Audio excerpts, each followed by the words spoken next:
friends, and thanks for joining me. And today I want to talk to you about raised garden beds and go ahead and talk about the beds themselves. So there are obviously different types of materials that we can use to build with them with. The three main things to consider would be cost, durability, and toxicity. And I don't think any of these should be ignored. Cost is obvious because these can get really expensive if we let them. Durability is important because if we want to go with something that's really inexpensive now but isn't durable over time, we've still spent that money and, we've done all that work, but then they really don't last that long.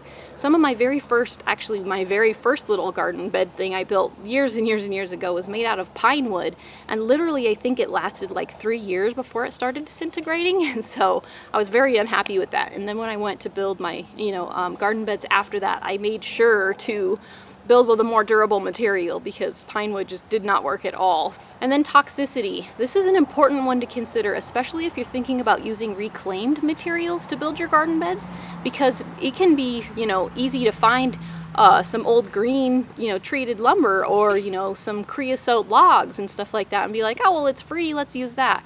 But honestly, the old green treated wood had like arsenic in it, which is extremely toxic and has been found to leach into the soil and ultimately into the food.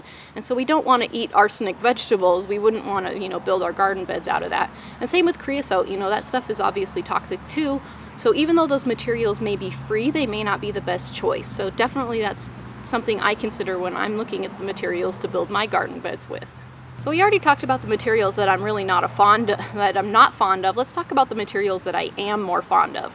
So as far as lumber goes, cedar or redwood are both much better at weathering. They have some natural, properties to them that make them more insect resistant and make them last a bit longer. Of the two, I prefer cedar just because redwood, does contribute to the deforestation of redwood forests. So cedar is definitely a good choice there. Concrete is another choice that a lot of people make. They take those concrete blocks and they'll just outline their garden with those. Those are really heavy and hard to work with, but they are easy to make it to where you can move them around if you need to. You put in a rectangle bed and then you decide you want to add, a section to it and make it a U shape or something like that. You can do that pretty easily. Unfortunately, though, I do feel like these are a bad choice for us at least because concrete has lime in it. And lime contributes to raising the soil pH level. So where we live, we already have alkaline soil, which means the soil is actually too high of a pH already. So that would make our problem even worse. So places where you have acidic soil and you already add lime to the soil to make it more alkaline would be a good choice. Maybe you could use them there, but for me, those really don't work here. But they are a good choice because they do last a really long time. Metal is another good choice. Some people use like corrugated roofing materials and stuff like this. Those do last a really long time. They reflect the heat, which is usually pretty good, but they do rust. So, everything has its pros and cons, I suppose. Vinyl is another choice that a lot of people make. They'll take like vinyl fencing and stuff like that. Feel like the soil when you put in them is kind of heavy. So when you put the soil in there, the sides tend to bow out a little bit because vinyl isn't very sturdy. So while vinyl looks nice up front, you would have to keep them sort of shallow so that the soil doesn't become heavy, and also make sure to put in a lot of supports to make sure that they don't bow out and then change shape over time. And then my final suggestion for how to make these is actually my favorite, and it is composite. Composite decking or composite fascia board, that sort of stuff, just composite material in general is a really good choice. It lasts a really long time. It's light and it's easy to work with, and it's just really, easy to come by. The main problem with it is its cost. When you actually go into, say, a Home Depot store, or whatever, it's very, very expensive. So unfortunately, we have to find it somewhere else. My other garden beds I built before these, I actually made out of composite fascia board.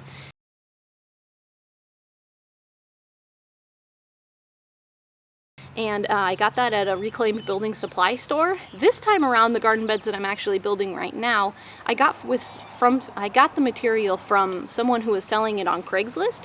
So I got it for like half of what Home Depot sells it for, which is the only way it's gonna fit in my budget.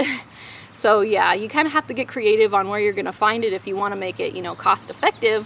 But I'm also building a lot of beds, so if you're only building a few, it may be okay to build it with, some more expensive material. But of course, that's something you're gonna have to weigh and, options you'll have to figure out for yourself. And then let's talk about the shape really quick. So most people just make them into squares or rectangles or things like that. The number one thing that I would recommend when it comes to the shape of them and when you're actually building them is that it's a comfortable distance to reach apart.